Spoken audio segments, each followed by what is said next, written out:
是。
他觉得应该更尊重外面。不是这样，他去看体育线那种。那你们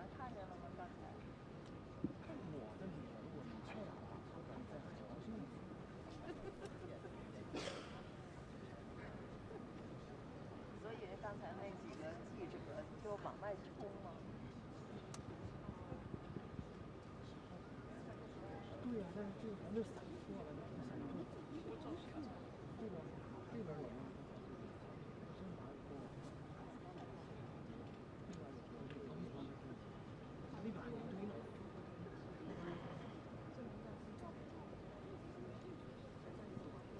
其实我们不用做，站着不就行了吗？对吧？因为等着人家，就我们。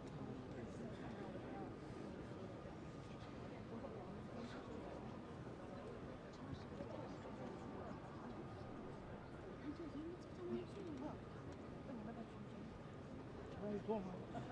我先看这里有人吗？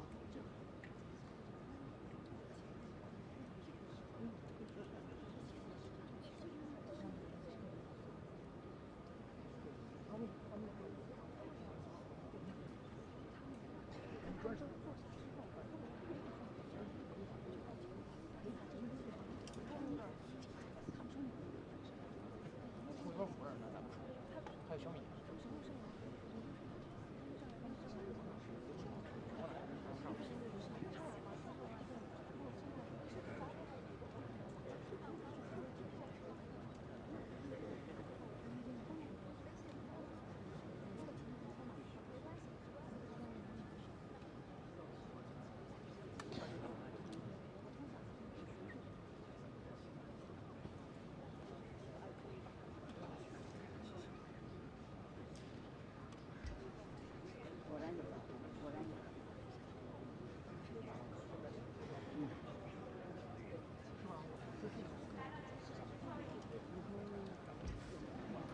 请全体起立，热烈欢迎法兰西共和国马克龙总统一行。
掌声有请四川大学副校长赵长生教授主持演讲。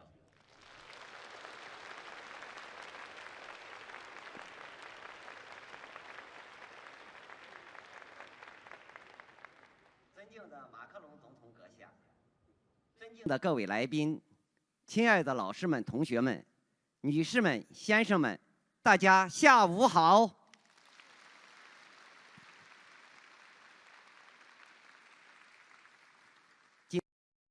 锦江河畔的百年学府，四川大学，怀着诚挚的热情和敬意，迎来了法兰西共和国总统马克龙先生，在此隆重举行与四川大学学生见面会。让我们以热烈的掌声，感谢马克龙总统先生的到来。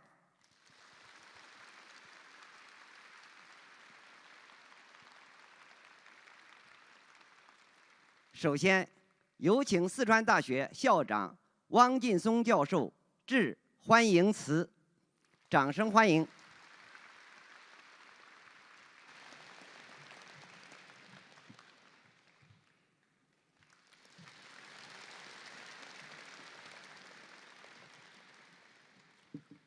尊敬的埃马纽埃尔·马克龙总统阁下，尊敬的各位来宾、老师们、同学们，大家下午好。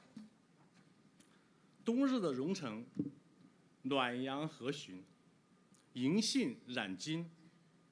今天我们非常高兴，迎来了法国总统马克龙先生一行。首先，我谨代表四川大学对总统阁下的到访致以最热烈的欢迎。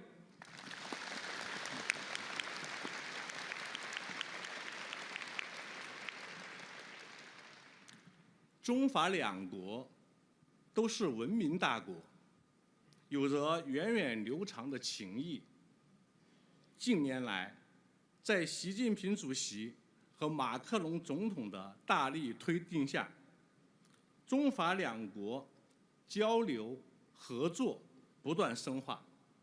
就在今天上午，第2届中法教育发展论坛在四川大学成功举办。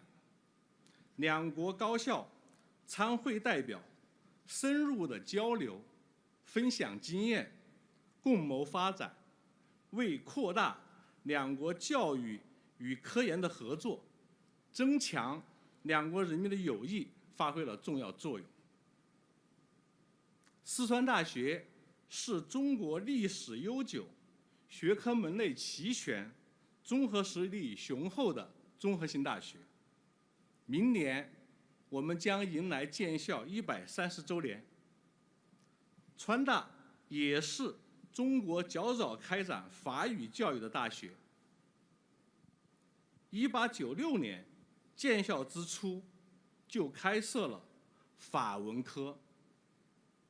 历史上，川大的老校长吴玉章、生物学家周泰玄、著名作家巴金等等众多师生曾经前往法国留学。川大也一直高度重视与法国高校和科研机构的合作。早在2015年，我校就与总统阁下的母校巴黎第10大学签署了校际合作协议。每年两校的师生都会进行交流互访。去年1月，我曾带队访问了巴黎第10大学，与巴黎10大的师生进入了深入的交流，并对两校进一步深化合作达成了共识。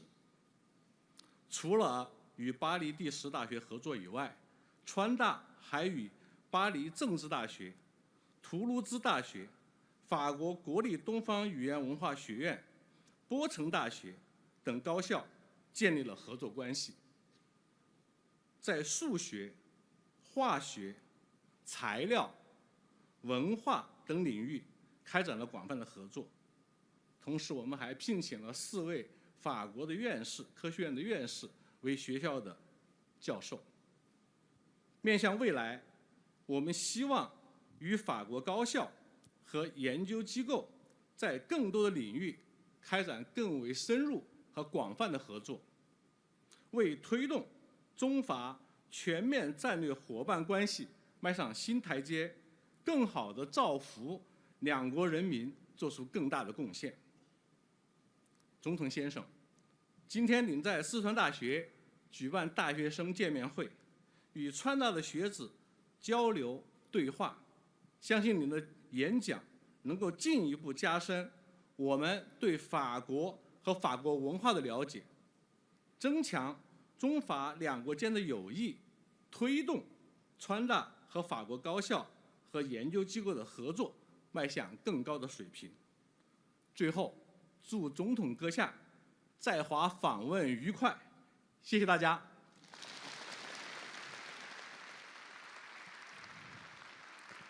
谢谢汪校长。接下来，请大家用最热烈的掌声欢迎马克龙总统先生发表演讲。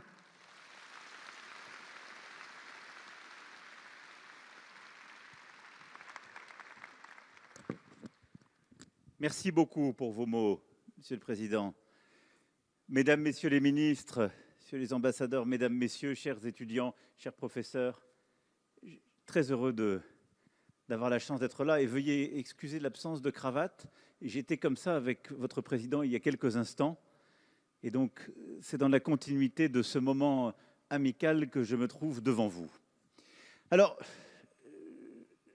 je crois que l'objectif est surtout qu'on ait un échange, mais je voulais vous dire quelques mots de ce pourquoi nous sommes dans votre pays, ce pourquoi, avant de quitter la Chine, je tenais à avoir cet échange avec les étudiantes et les étudiants que vous êtes. Il y a beaucoup de choses dans le monde tel qu'il est aujourd'hui en train de se dessiner qui pourraient éloigner la Chine et la France. Il y a d'ailleurs beaucoup de récits qui aujourd'hui se jouent qui voudraient éloigner ce que les uns appellent l'Occident et le reste du monde, un Sud global et des pays du Nord, etc. Je ne crois pas du tout, pour ma part, à cette vision.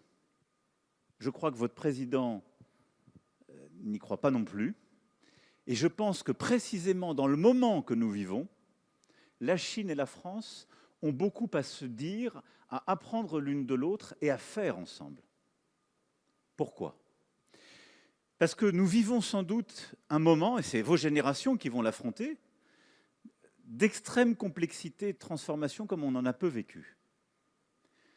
D'abord, on a des déstabilisations géopolitiques et un niveau de tension très fort.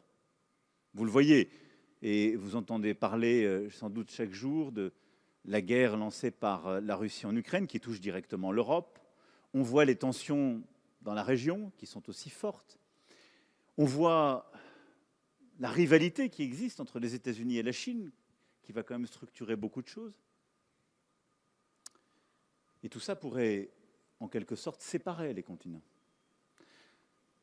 À côté de ça, on a une transformation numérique, technologique, avec l'intelligence artificielle et tout ce qui s'ensuit, qui est unique, peut-être qu'on y reviendra à travers vos questions, et qui est une transformation de absolument toutes nos économies, mais aussi de notre manière d'être au monde, de penser le monde.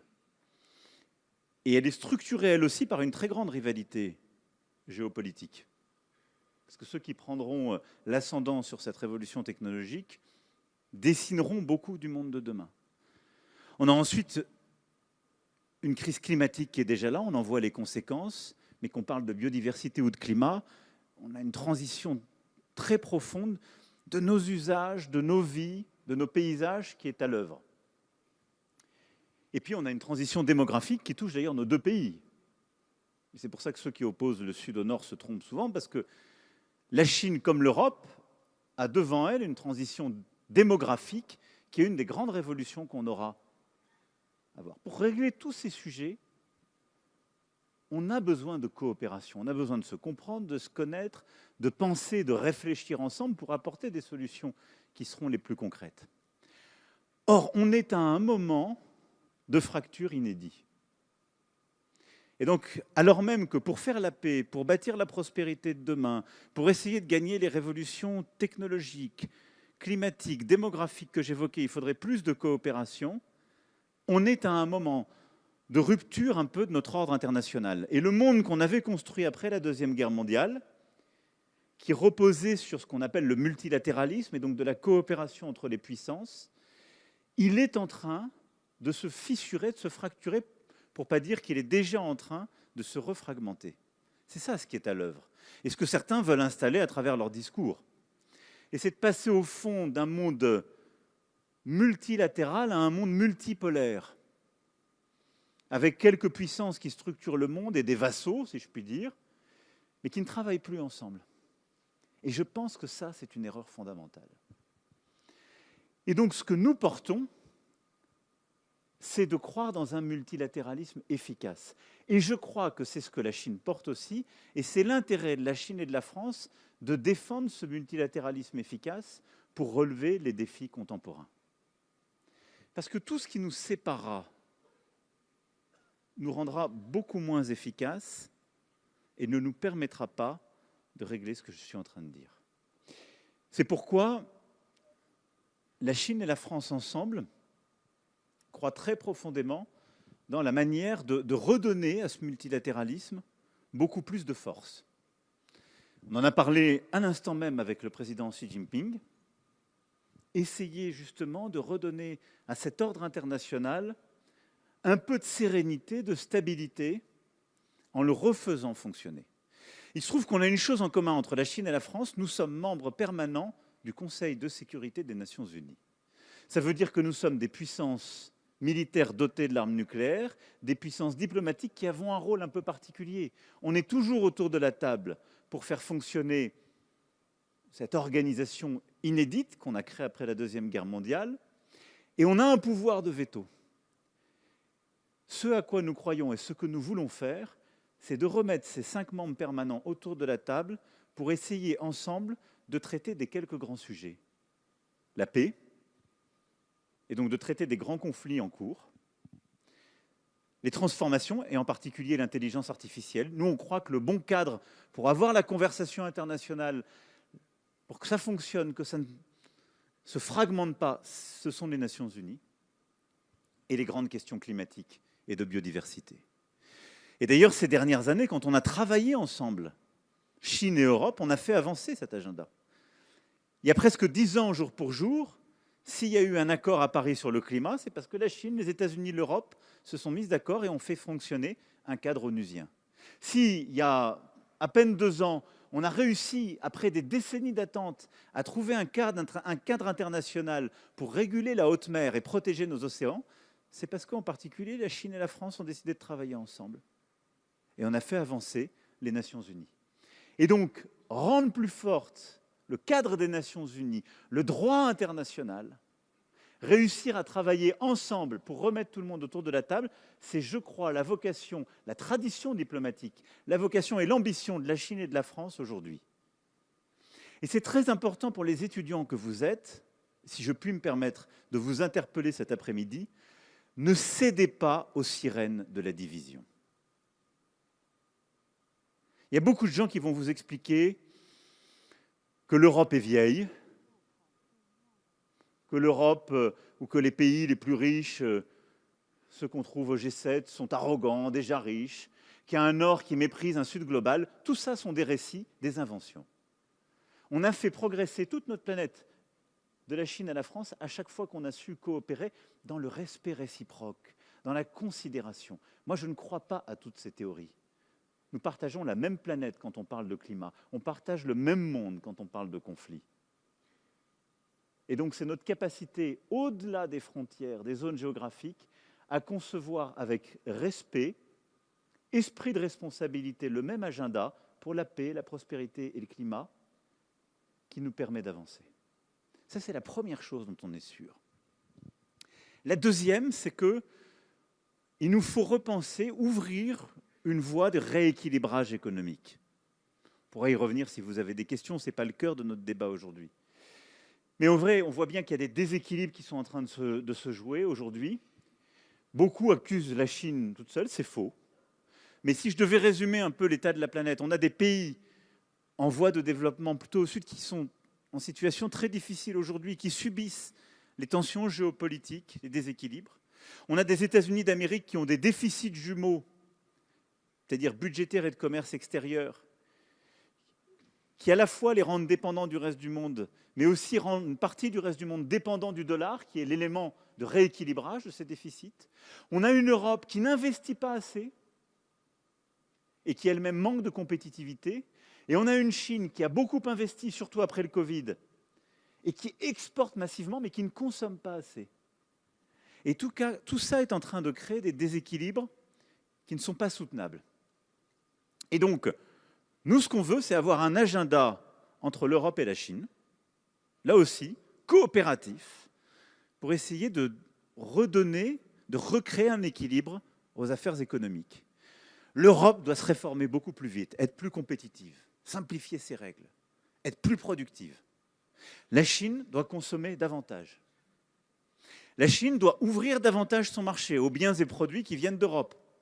Et l'Europe doit ouvrir de nouvelles perspectives d'investissement direct aux grandes entreprises chinoises qui sont aux avant-postes sur le plan technologique pour qu'elles viennent faire ce qu'on a fait ici il y a 20-30 ans, le transfert de technologie sur ces éléments clés qui nous permettront de réussir notre transition énergétique, climatique, de mobilité encore plus vite.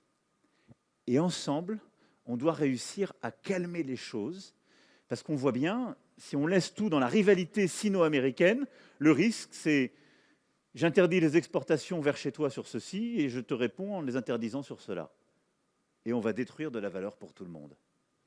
Cet agenda de rééquilibrage sino-européen, c'est, je crois, une voie pacifique, coopérative sur le plan économique, de la même manière que réinvestir les enceintes onusiennes et refaire fonctionner le P5 au niveau de l'ONU est la bonne voie sur le plan diplomatique et climatique.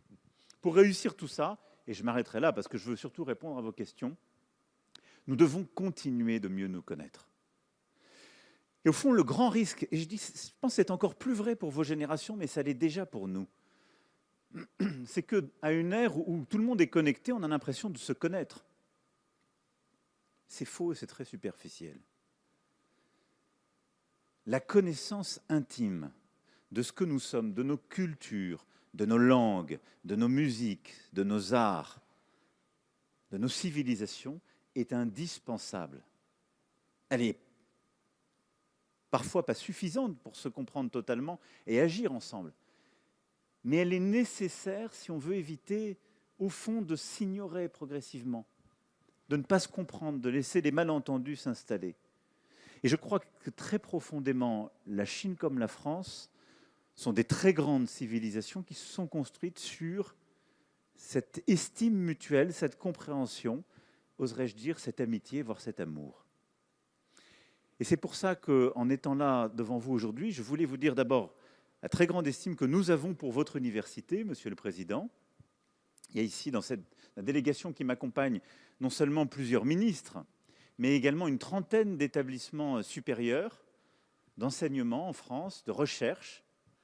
Certains, vous les avez cités, ont des partenariats avec le vôtre. Nous avons aujourd'hui environ 30 000 étudiants chinois en France. Nous en voulons encore davantage.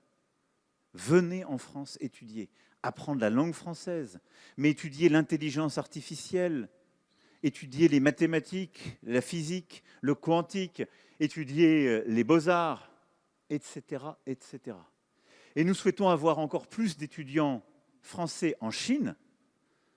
Et nous nous sommes donné avec le président Xi Jinping un objectif à 10 000 d'ici 3 ans, mais on veut encore aller plus loin.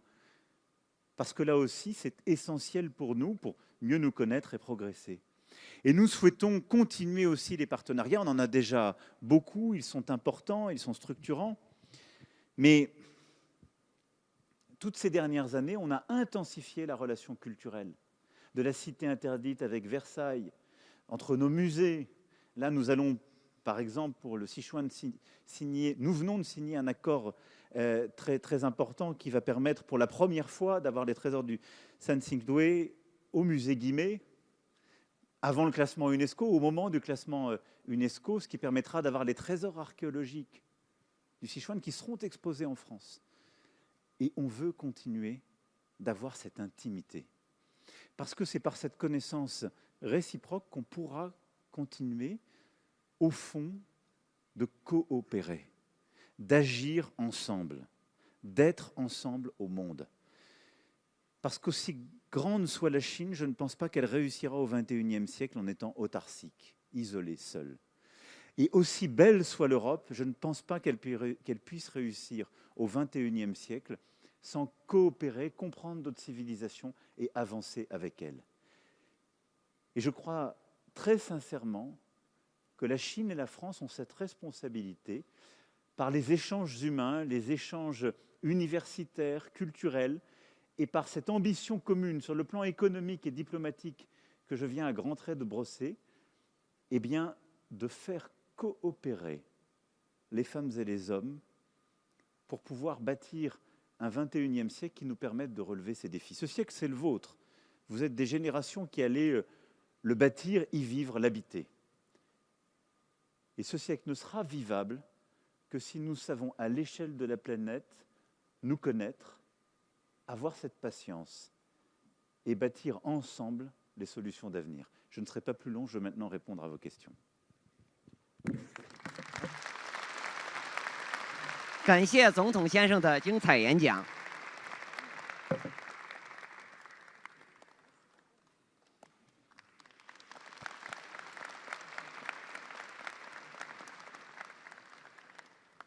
下面进入交流环节，同学们可以举手示意，机会很难得呀，请同学们踊跃的举手发言和提问。这边这位女同学。 Bonjour, Monsieur le Président. Bienvenue à l'Université du Sichuan. Depuis que j'apprends le français, mes amis me demandent souvent de leur recommander un roman ou un auteur français. Il est difficile à choisir parce qu'il y a tant de chefs-d'œuvre remarquables. Monsieur le Président, si vous deviez conseiller aux étudiants chinois une œuvre qui peut permettre de mieux découvrir la culture et l'esprit de la nation française, laquelle choisiriez-vous et pour quelles raisons? Merci beaucoup. Merci. D'abord, merci pour votre français. Merci d'apprendre le français et d'être l'incarnation vivante de ce que j'évoquais un instant. Écoutez, si je choisissais un poète, même s'il est poète, romancier, dramaturge, je vous dirais sans doute Victor Hugo et je vous conseillerais de lire La Légende des siècles. Parce que vous avez à la fois, je dirais, le grand récit de la France et même au-delà de notre imaginaire. Et puis si je vous conseillais un roman, je vous inviterais sans doute à lire Les Trois Mousquetaires. Parce que vous avez là une partie de l'histoire de France, mais vous avez surtout l'esprit chevaleresque qui va avec la France. Et puis, s'il fallait une pièce de théâtre, je vous dirais de lire Molière, à coup sûr, et la Comédie Française d'ailleurs, qui en est héritière, est avec nous dans cette délégation. Et de Molière, c'est très difficile de vous en conseiller une, mais je vous conseillerais peut-être Le Misanthrope. Parce qu'elle est à la fois une belle description de ce qu'a été, de ce qu'est le système de pouvoir dans la France, et nous avons parfois des similitudes, mais de ce qu'est l'importance de l'âme humaine, de sa singularité, et du refus de céder parfois aux lois du collectif. Voilà les trois auteurs et les trois œuvres. J'ai un peu triché, mais j'ai pris un poète, un romancier et un dramaturge. 好，感谢总统的分享，也感谢这位同学的提问。接下来，同学们，请举手。好，那边那位男同学，帅哥。尊敬的马克龙总统，我是来自四川大学生命科学学院的戴经统，非常荣幸能听了您的演讲。我们四川大学与巴黎政治学院、法国国立东方语言文化学院、巴黎南泰尔大学等法国高校都建立了合作项目。您认为未来中法高校是否会推出更多的交流项目、联合培养和实习计划，以促进国际化的青年人才培养？另外，您认为中法高校可以在哪些领域深入合作，共同推动国际化的青年人才培养呢？谢谢。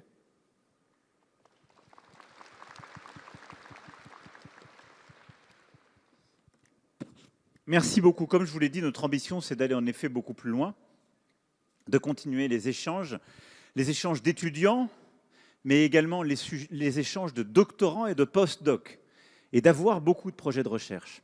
Et je pense que c'est très important parce que, surtout dans votre domaine, je pense qu'il y a un petit risque de fragmentation du monde, pour se parler franchement.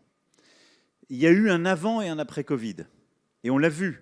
Et ici, vous parlez très franchement, il y a eu une tension qui s'est jouée, y compris au sein de l'Organisation mondiale de la santé, et il y a une très forte tension entre la Chine et les États-Unis sur la question de la santé. Or, nos instances onusiennes, elles appartiennent à tout le monde, et il faut qu'il y ait les Européens, évidemment tous les continents, les Chinois et les Américains qui y soient présents. Et donc, nous voulons veiller à ce que tout le monde continue de coopérer, parce que dans tous ces domaines, dont le vôtre, on a besoin d'une science. Et je veux insister sur ce point, libre et ouverte. Et on vit un moment qui est très dangereux. Parce que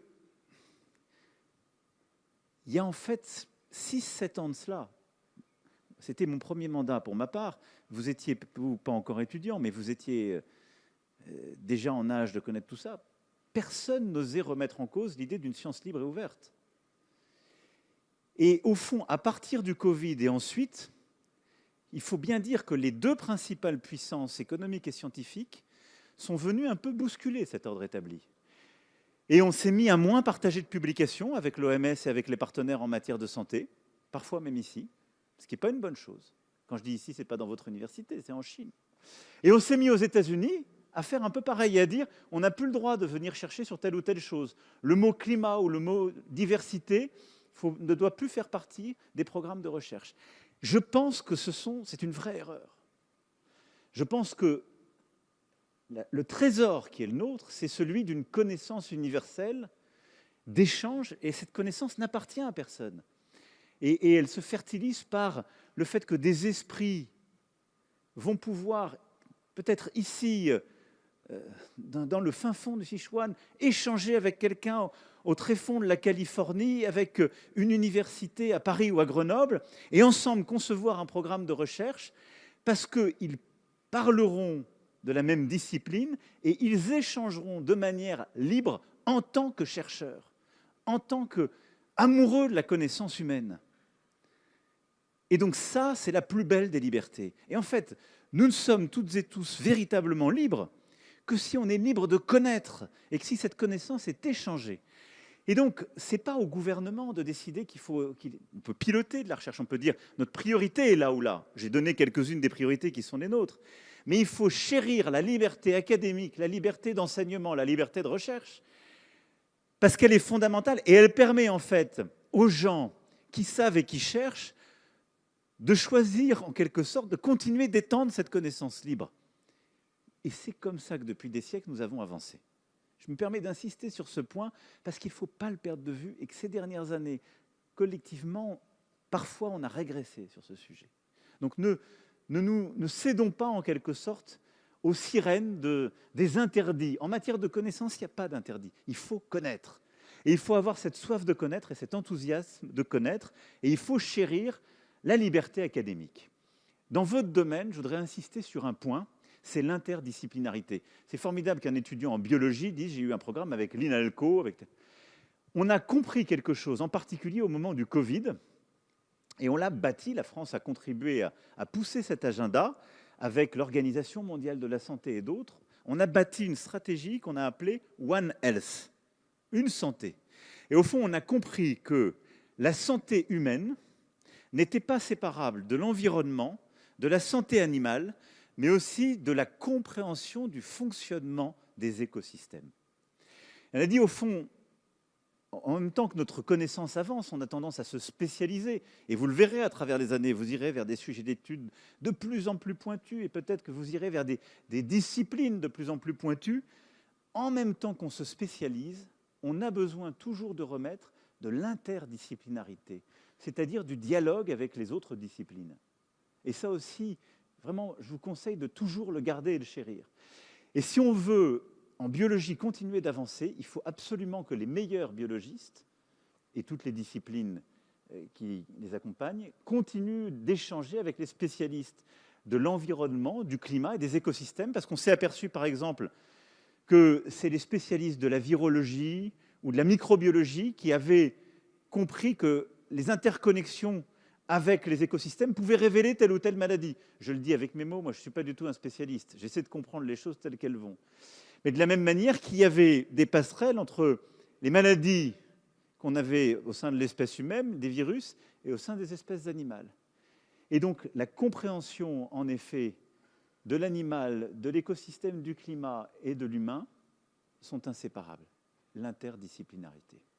Et donc là-dessus aussi, on va continuer d'avoir ces programmes. La France pousse cet agenda One Health, nous le poussons à l'Organisation mondiale de la santé, et nous tiendrons à Lyon le 7 avril prochain un sommet One Health. Et d'ailleurs, si vous êtes étudiant de biologie, vous y êtes invité, pour pouvoir avancer sur cet agenda et avoir beaucoup de coopération de recherche, entre autres avec la Chine. 好，感谢总统先生的精彩分享，也感谢那边那位同学。然后我们看一下这边，耶，还没说就举起手来了啊！好好。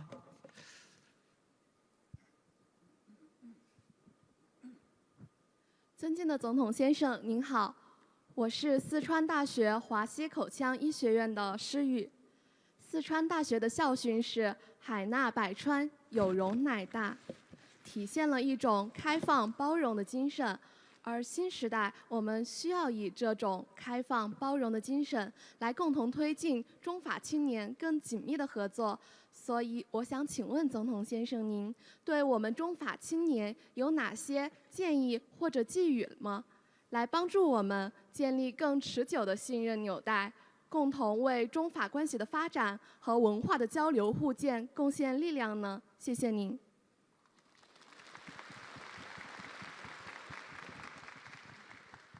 Merci beaucoup. Écoutez, je ne vais pas redire ce que j'ai déjà dit, mais d'abord, un, de nous connaître et d'apprendre nos langues, au maximum nos cultures, nos civilisations, mais nous connaître. Et je le disais, je pense que le piège dans le monde où nous vivons, c'est que parce qu'on est interconnecté en permanence et qu'on voit telle ou telle chose, on a l'impression de connaître. Mais c'est très superficiel. On voit une vidéo, on voit quelques messages.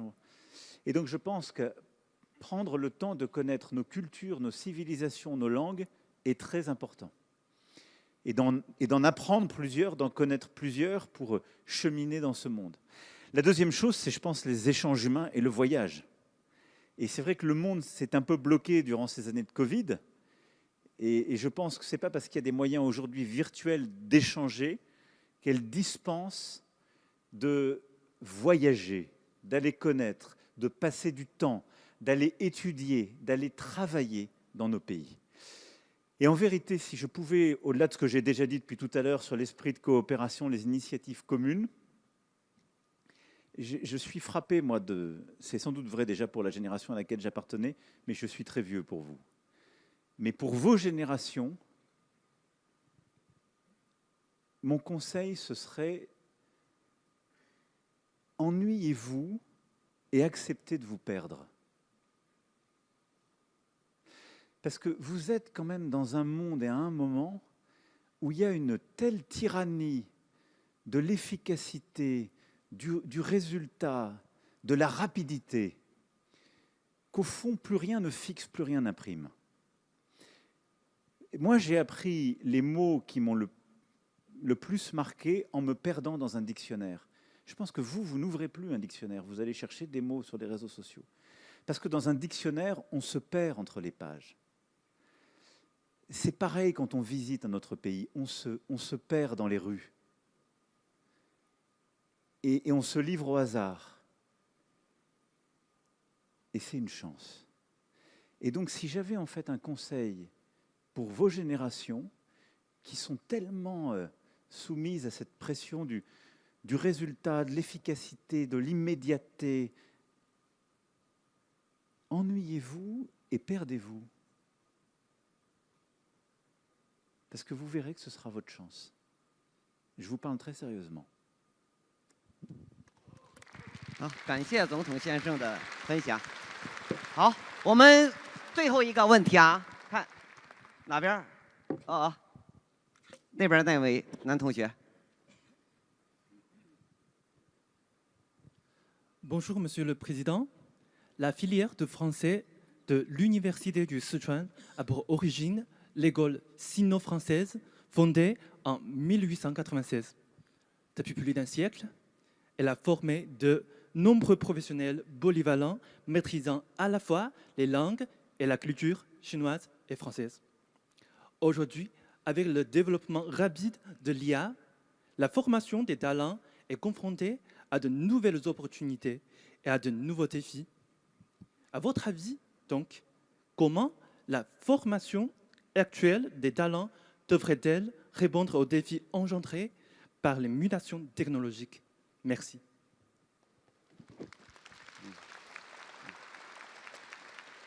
Merci beaucoup. D'abord, vous avez raison de dire que notre estime, notre amitié réciproque vient de très loin et repose sur des institutions de part et d'autre qui sont souvent multiséculaires, mais aussi des grands noms, des destins de femmes et d'hommes qui ont consacré leur vie à la compréhension de l'autre. Et c'est la plus belle preuve d'amour.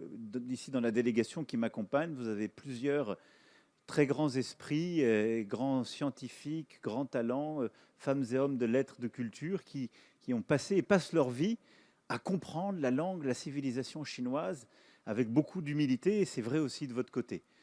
Ça restera, et c'est une chance inouïe. C'est-à-dire le don de soi, la générosité, l'amour de la matière, de cette connaissance que j'évoquais tout à l'heure, la machine ne peut pas le remplacer.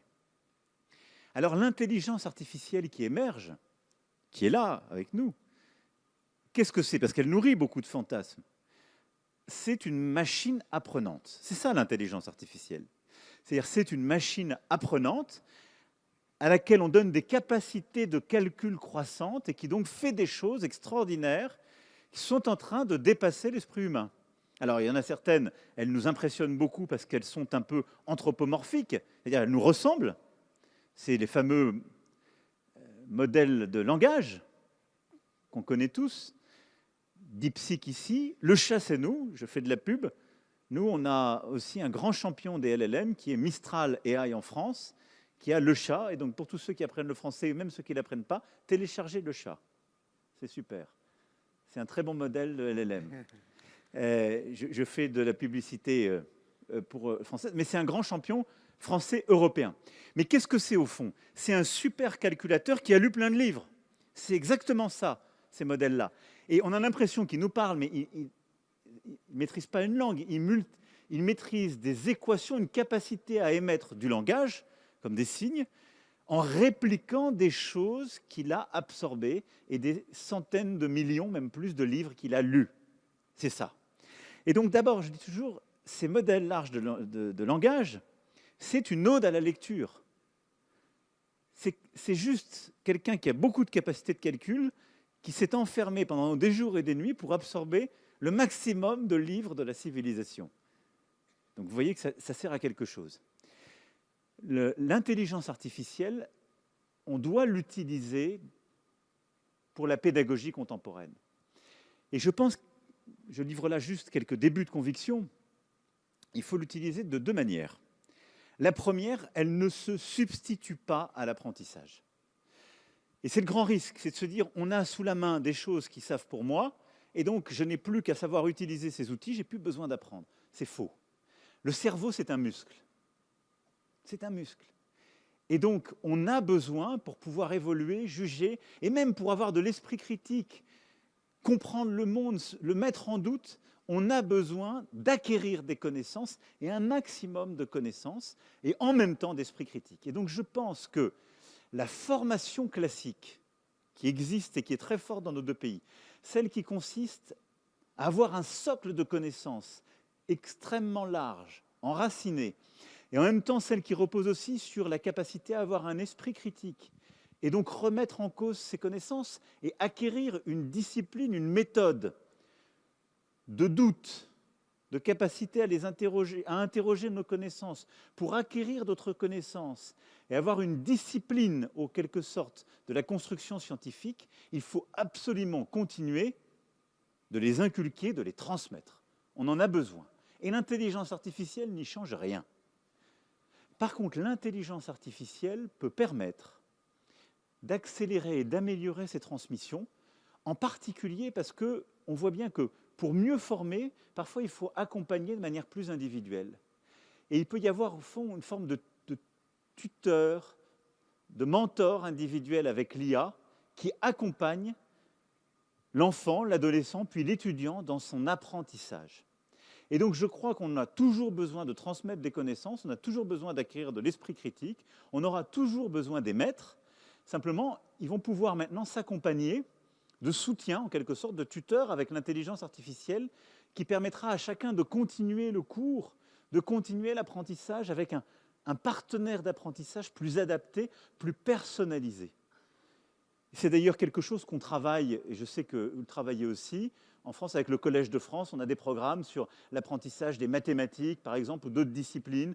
Et il y a plusieurs autres laboratoires de recherche et universités qui sont embarqués dans cette méthode pédagogique nouvelle qui, au fond, vient la compléter. Voilà, je parle là sous le contrôle des ministres et des sachants, parce qu'il y a beaucoup de présidentes et présidents d'institutions.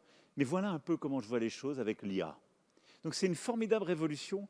Et au fond, l'intelligence artificielle, ça nous renvoie à un humanisme de la Renaissance, et chez nous, les préceptes qui prévalaient.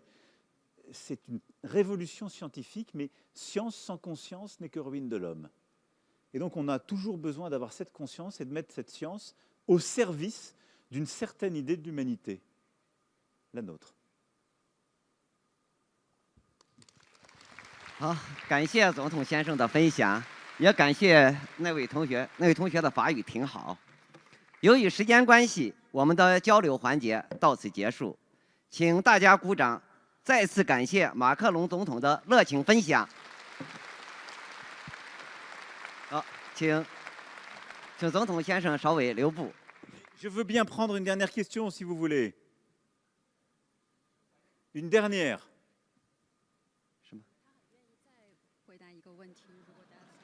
啊，好。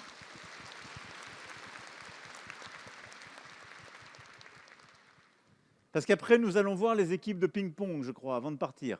Donc, avant le ping-pong, une dernière question. Là-bas. 哪里？啊！画。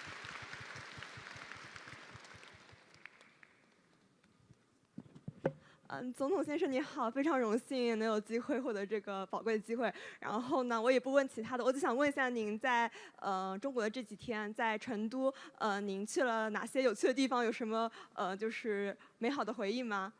然后也想请您向我们推荐一些法国好玩的地方，我们有机会过去旅游访问。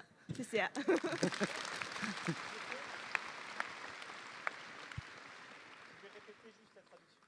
J'ai raté la fin de la traduction, si vous pouvez me...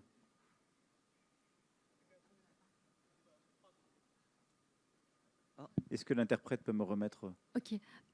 Donc, c'est du là. Vous posez si ça passe bien pour votre séjour en Chine, ces jours-là. Et puis, si vous avez quelques recommandations pour les lieux, quand un jour on va la possibilité d'aller en France pour faire la visite. Merci de votre recommandation.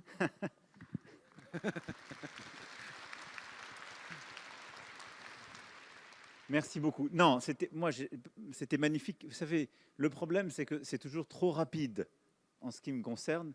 Donc, voilà, j'étais avec votre président tout à l'heure à Zhangjiang et c'était absolument superbe de voir ce travail d'irrigation et ce magnifique barrage.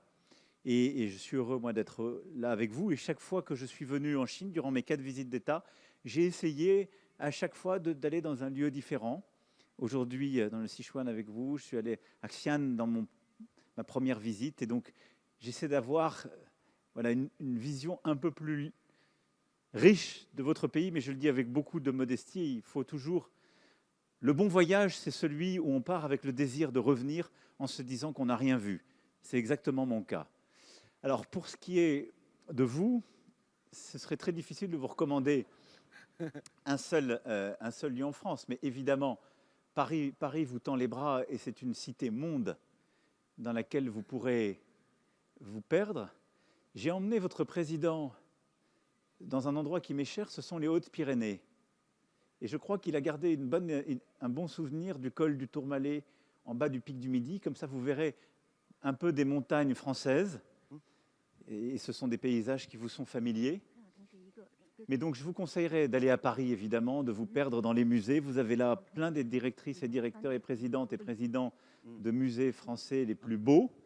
D'aller dans les Pyrénées qui me sont chères pour voir un peu de la montagne. Aller peut-être en Normandie, parce que vous verrez les paysages des impressionnistes et de nos peintres qui sont tellement aimés, une lumière unique. Et puis, perdez-vous après sur les rives de la Méditerranée. J'avais emmené le président Xi Jinping à Beaulieu-sur-Mer, à la Villa Kyrillos. En 2019, c'était magnifique. Et donc, aller sur ces rives de la Méditerranée aussi. Une fois que j'ai dit ça, le problème que vous m'avez posé, c'est que je ne me suis fait que des ennemis dans toutes les régions que je n'ai pas citées. Et vous voyez, on me reproche déjà de ne pas avoir parlé les uns de la magnifique région du Cognac, les autres de la magnifique... Et donc, nous sommes en fait terriblement chauvins. La plus belle région, c'est celle d'où nous venons. Pour ma part, je suis moitié Picard, moitié Pyrénéen. Donc je vous dirais, allez voir la cathédrale d'Amiens et le pic du Midi. Mais acceptez de perdre du temps en France. Et comme je le disais à votre consoeur, de vous perdre, de perdre du temps, de vous abandonner au paysage et rester un peu. Restez un peu.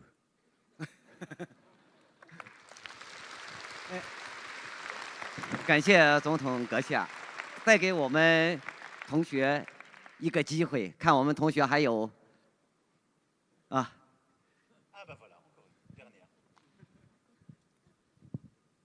哎，话筒。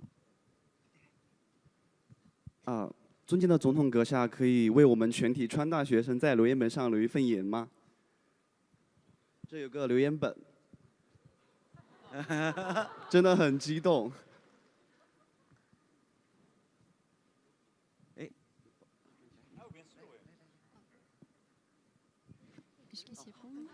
Oui, je dirais pour le livre d'or.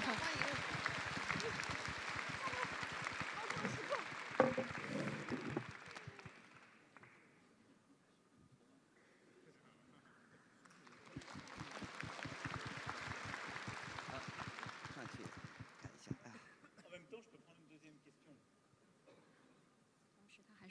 与此同时，总统先生愿意接受第二个问题。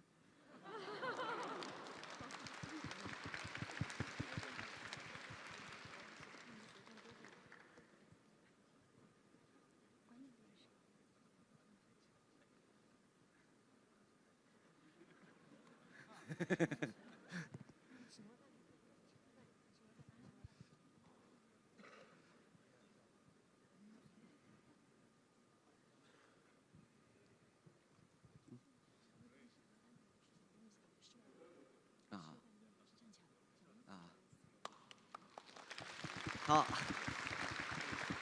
感谢总统阁下。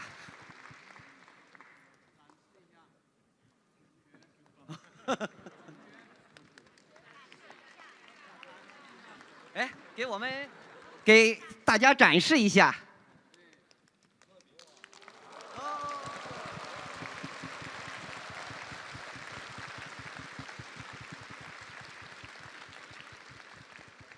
好，哦。 Monsieur le Président, ça me fait très grand plaisir de vous voir ici aujourd'hui Et en fait, moi, je fais partie de l'équipe qui vous accueille, qui fait partie de l'équipe du protocole. Et c'est un grand honneur pour moi de parler le français, surtout avec vous. J'ai une question, une dernière, je vous promets. C'est que, en fait, moi, j'ai appris longtemps le français. J'ai passé aussi un examen de traduction orale en Chine. C'est un certificat professionnel. Mais en fait, le comité a choisi toujours en fait vos allocutions, c'est-à-dire vos discours. Et c'est très intéressant. Mais de toute façon, moi, j'ai déjà passé le niveau 2, mais je n'ai pas encore réussi à le niveau 1. Et parce qu'après des analyses de vos discours, c'est assez sophistiqué et compliqué. Et j'aimerais bien savoir en fait, comment on peut, en quelque sorte, comprendre la structure ou bien la syntaxe de vos discours pour mieux réussir l'examen de traduction orale. Merci beaucoup.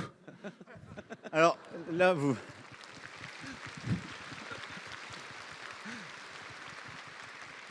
D'abord, merci beaucoup pour votre français et merci d'avoir, en ce qui me concerne, donc, ce double investissement de la compréhension, l'amour de notre langue, de notre civilisation, et en plus d'accepter de vous perdre dans mes propres discours. Je vous suis très reconnaissant de cela. Écoutez, je ne prétendrai pas dire qu'il y a toujours la même structure et la même approche, mais je crois pouvoir dire que l'esprit français structure souvent son propos à travers une thèse, une antithèse et une synthèse. C'est comme ça que nous sommes plutôt faits. Et donc, il y a souvent un mouvement ternaire dans la manière de structurer le propos pour essayer d'avoir une approche qu'on appelle dialectique. Et donc, de prendre une thèse du départ, d'aller chercher son antithèse pour comprendre ce en quoi elle enrichit le propos et de finir avec une synthèse qui permet normalement d'avoir cheminé, d'avoir fait progresser la pensée. Ça ne veut pas dire que tous les discours suivent ce même raisonnement, mais en tout cas, c'est quelque chose qui est peut-être moins naturel dans les structures de pensée qui sont les vôtres ou les méthodes d'enseignement, mais qui prévaut, je crois, dans une partie des discours que j'ai pu faire. Voilà. Ça m'a déjà bien aidé, c'est un grand aide. Vous êtes trop indulgent. Bien, mesdames et messieurs, je crois que le temps est venu de devoir vous quitter. Et vraiment, en partant, je voulais vous dire, d'abord, l'immense honneur que ça a été pour moi-même et ma délégation d'être avec vous.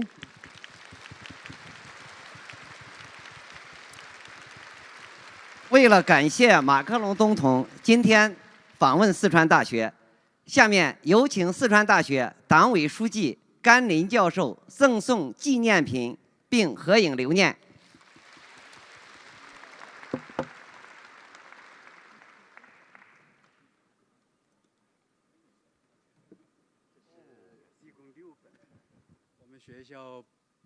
我们学